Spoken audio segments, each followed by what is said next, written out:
India സ്വന്തമായി ആണവ വിമാനവാഹിനി ഉണ്ടാക്കാൻ പോകുന്നു എന്ന വാർത്തയാണ് ഇപ്പോൾ ട്രെൻഡിങ് ആയി നിൽക്കുന്നത്. INS വിശാൽ എന്ന പദ്ധതി അതിൻ്റെ ഡിസൈൻ ഫേസ് കഴിഞ്ഞ് കൊച്ചിൻ ഷിപ്പ്യാർഡിൽ നിർമ്മാണത്തിലേക്ക് കടക്കാൻ പോകുന്നു എന്നത് ഏതാണ്ട് സ്ഥിരീകരിക്കപ്പെട്ട് കഴിഞ്ഞു. കൊച്ചി കപ്പൽശാലയിൽ തന്നെ നിർമ്മിച്ച വിമാനവാഹിനി INS വിക്രാന്ത് കമ്മീഷൻ ചെയ്തതോടെ സ്വന്തമായി വിമാനവാഹിനി നിർമ്മിക്കുന്ന ചുരുക്കം രാജ്യങ്ങളിലൊന്നായി ഭാരതം മാറിയിരുന്നു. അങ്ങനെ അമേരിക്കയ്ക്ക് പുറമെ ആണവോർജത്തിൽ പ്രവർത്തിക്കുന്ന വിമാനവാഹിനി കപ്പൽ സ്വന്തമായി നിർമ്മിക്കാനും ഉപയോഗിക്കാനും കഴിയുന്ന രാജ്യമായി ഭാരതം മാറുകയാണ്. ഒരിക്കൽ മാത്രം ഇന്ധനം നിറച്ചാൽ ജീവിതകാലം മുഴുവൻ പ്രവർത്തിച്ചു കൊണ്ടിരിക്കുന്ന ആണവ കപ്പലുകൾക്ക് ഒരുപാട് സൈനിക പ്രാധാന്യമുണ്ട്. ആണവ അന്തർവാഹിനികൾ ഇതിനകം തന്നെ ഇന്ത്യ നിർമ്മിച്ചിട്ടുണ്ട്. ഇനി ആണവോർജത്തിൽ പ്രവർത്തിക്കുന്ന സൂപ്പർ കാരിയറുകൾ കൂടി വരുന്നതോടെ ഇന്ത്യയുടെ സൈനിക താൽപ്പര്യങ്ങൾക്ക് ആഗോളമാനം കൈവരികയാണ്. ഇന്ത്യയുടെ വെല്ലുവിളികൾ പാകിസ്ഥാനും ചൈനയും മാത്രമല്ല, ഈ രാജ്യത്തിൻ്റെ തകർച്ച ആഗ്രഹിക്കുന്ന ശക്തികൾ ലോകം മുഴുവനുമുണ്ട് എന്ന തിരിച്ചറിവ് കൂടിയാണ് ഇങ്ങനെയുള്ള പദ്ധതികൾക്ക് കാരണം. വളരെ വലിയ വൈദഗ്ധ്യവും പരിചയവും ഒക്കെ ആവശ്യമുള്ള ഒരു ടെക്നോളജിക്കൽ മാർവൽ ആണ് വിമാനവാഹിനി. ആണവ വിമാനവാഹിനിയാകുമ്പോൾ പ്രത്യേകിച്ചും അത് വിമാനങ്ങൾ വഹിക്കുന്ന വലിയൊരു കപ്പൽ മാത്രമല്ല, ഒഴുകുന്ന ഒരു കൂറ്റൻ സൈനിക താവളം തന്നെയാണ്. നമുക്കിന്ന് ഈ വിഷയം സംസാരിച്ചാലോ? റെഡിയല്ലേ? പ്രിയപ്പെട്ട കൂട്ടുകാർക്ക് സയൻസ് കോർണറിൻ്റെ പുതിയ വീഡിയോയിലേക്ക് സ്വാഗതം. നിങ്ങൾ നൽകി വരുന്ന പിന്തുണയ്ക്ക് ഒരുപാട് നന്ദി. വീഡിയോ ഇഷ്ടപ്പെട്ടാൽ ലൈക്ക് ചെയ്യണം, കമൻറ്റ് ചെയ്യണം, ഷെയർ ചെയ്യണം. അങ്ങനെ നൽകി വരുന്ന എല്ലാ പിന്തുണയും തുടരണം എന്ന് വീണ്ടും അഭ്യർത്ഥിക്കുന്നു. രണ്ടാം ലോകമഹായുദ്ധത്തിലാണ് ആദ്യമായി വിമാനവാഹിനികൾ ഉപയോഗിച്ചത്. രണ്ടാം ലോകമഹായുദ്ധത്തിന് ശേഷം അമേരിക്കയുടെയും സോവിയറ്റ് യൂണിയൻ്റെയും നേതൃത്വത്തിൽ നടന്ന ശീതയുദ്ധകാലത്ത് ഏറ്റവുമധികം ഗവേഷണം നടന്ന ഒരു മേഖലയാണ് നാവികയുദ്ധം. ഭൂമിയുടെ 2/3 ഭാഗം വരുന്ന സമുദ്രത്തിൻ്റെ ആധിപത്യമുള്ളവർക്ക് ലോകത്തിനെ നിയന്ത്രിക്കാൻ കഴിയും എന്ന ലളിത യുക്തിയായിരുന്നു ഇതിന് പിന്നിൽ. സോവിയറ്റ് യൂണിയന് കടൽ തീരങ്ങൾ കുറവായതുകൊണ്ടും ഉള്ളത് തന്നെ ആർട്ടിക് മേഖലയോട് ചേർന്ന് കിടക്കുന്നവയായതുകൊണ്ടും അവർ വിമാനവാഹിനികളിൽ അധികം ശ്രദ്ധിച്ചിട്ടില്ല. ഇക്കണ്ട കാലത്തിനിടയിൽ അവർ ആകെ 7 വിമാനവാഹിനികളെ നിർമ്മിച്ചിട്ടുള്ളൂ. എന്നാൽ കിഴക്കും പടിഞ്ഞാറും വലിയ കടൽത്തീരമുള്ള അകലെ കിടക്കുന്ന ശത്രുക്കൾ ഒരുപാടുള്ള അമേരിക്ക ഏറ്റവുമധികം ശ്രദ്ധിച്ചത് നേവി, എയർഫോഴ്സ് എന്നിവയിലാണ്. ഇന്ന് ലോകത്താകമാനമുള്ള വിമാനവാഹിനികളിൽ പകുതിയിലധികവും അമേരിക്കൻ നേവിയുടേതാണ്. ലോകത്തിലെ ഏറ്റവും വലിയ എയർഫോഴ്സ് അമേരിക്കൻ വ്യോമസേനയാണെങ്കിൽ രണ്ടാമത്തെ എയർഫോഴ്സ് അമേരിക്കൻ നേവിയാണ്. അവരുടെ മുഴുവൻ വിമാനവാഹിനികളിലുമായി ഏതാണ്ട് 4000-ഓളം വിമാനങ്ങളുണ്ട്. വിമാനവാഹിനികളുടെ പ്രധാന ചുമതല പേരിൽ സൂചിപ്പിച്ചിരിക്കുന്നത് പോലെ തന്നെ വിമാനങ്ങളെ വഹിച്ച് ദൂരങ്ങളിലേക്ക് പോവുക എന്നത് തന്നെയാണ്. ആക്രമിക്കപ്പെടേണ്ട ലക്ഷ്യസ്ഥാനങ്ങളിൽ നിന്ന് സുരക്ഷിതമായ അകലത്തിൽ നങ്കൂരമിട്ട് അതിലുള്ള വിമാനങ്ങളെ ഉപയോഗിച്ച് ലക്ഷ്യങ്ങൾ തകർക്കുക, വിമാനങ്ങൾ റിപ്പയർ ചെയ്യുക, ഇന്ധനം നിറയ്ക്കുക, അടുത്ത ലക്ഷ്യത്തിലേക്ക് നീങ്ങുക. ഇതൊക്കെയാണ് ഇവയുടെ അടിസ്ഥാന ദൗത്യങ്ങൾ. ഇവിടെ സ്വാഭാവികമായും ഒരു സംശയം ഉയരും.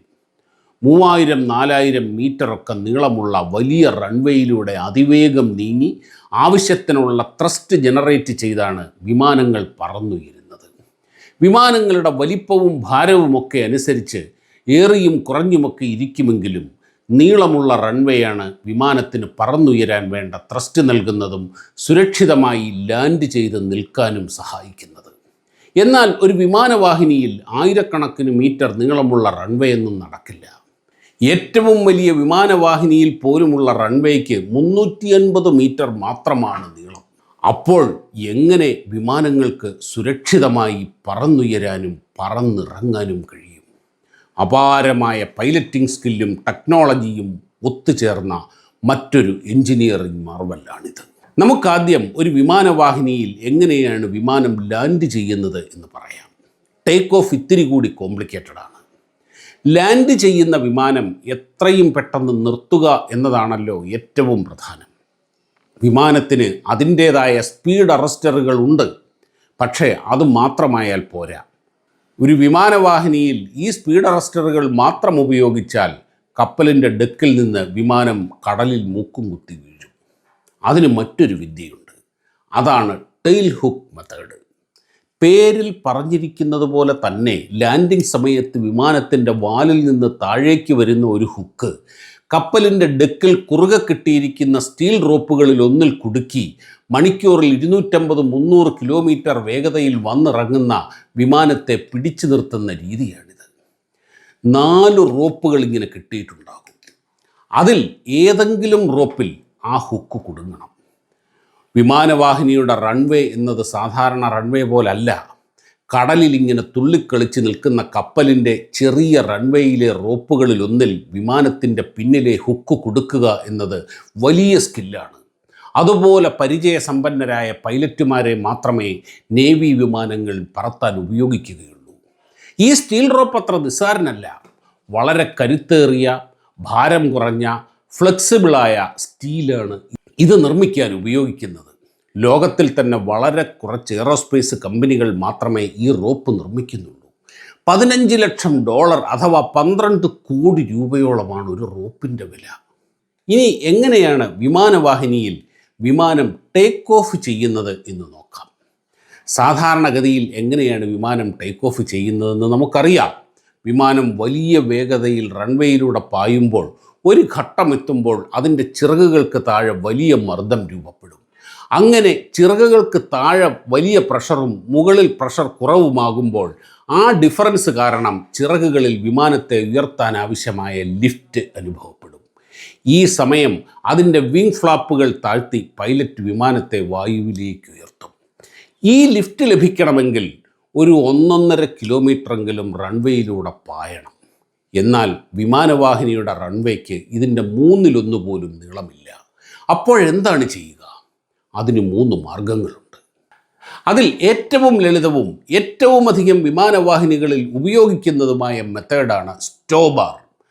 Short take off but arrested recovery എന്നാണ് ഇതിൻ്റെ പൂർണ്ണരൂപം.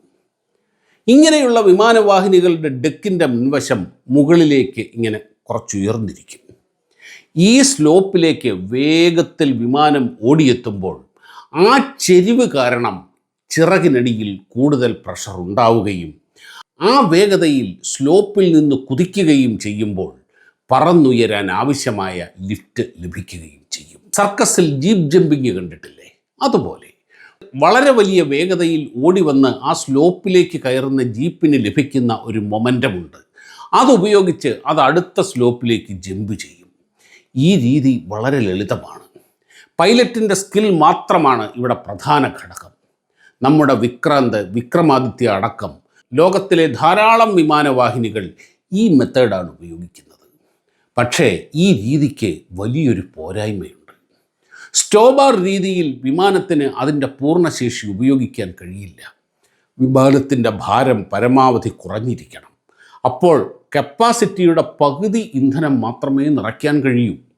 അതുപോലെ ശേഷിയുടെ പകുതി ആയുധങ്ങൾ മാത്രമേ വഹിക്കാനും കഴിയൂ. ഇന്ധനം കുറയുമ്പോൾ വിമാനത്തിൻ്റെ റേഞ്ചും കുറയുമല്ലോ.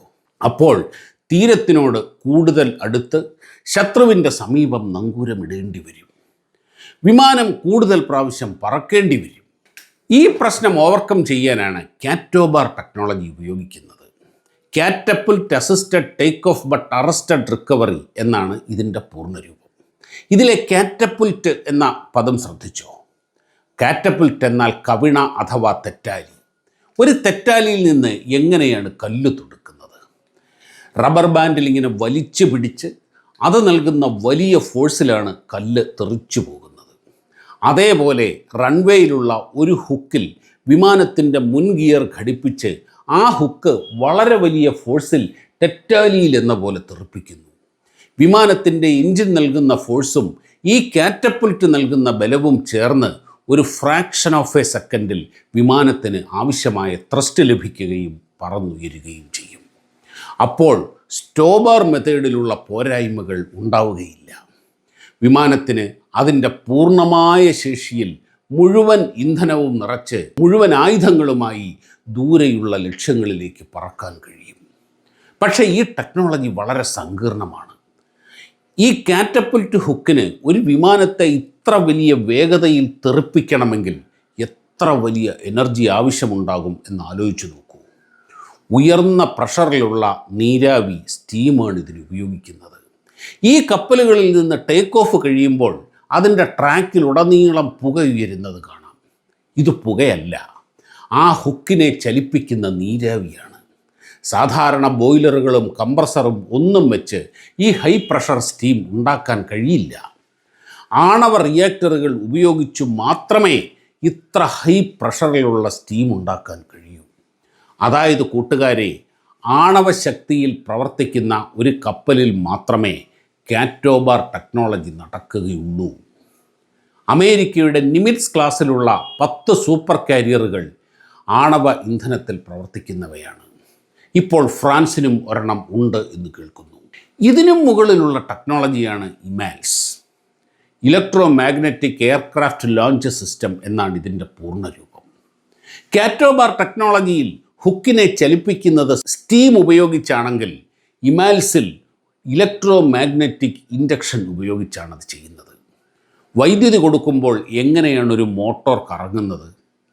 അതിലുണ്ടാകുന്ന മാഗ്നറ്റിക് ഫീൽഡിൻ്റെ പൊളാരിറ്റി തുടർച്ചയായി മാറ്റി തുടർച്ചയായ ആകർഷണ വികർഷണങ്ങൾ സൃഷ്ടിക്കുമ്പോഴാണ് മോട്ടോർ തുടർച്ചയായി കറങ്ങുന്നത്. വട്ടത്തിലുള്ള ഈ കറക്കം നേരെയാക്കുന്നതായി ചിന്തിക്കൂ. അപ്പോൾ അതൊരു ലീനിയർ മോട്ടോർ ആകും. ആ പ്രിൻസിപ്പിളാണ് ഇതിൽ ഉപയോഗിക്കുന്നത്. ഇത് കാറ്റോബാറിനെ അപേക്ഷിച്ച് ലളിതമാണ്.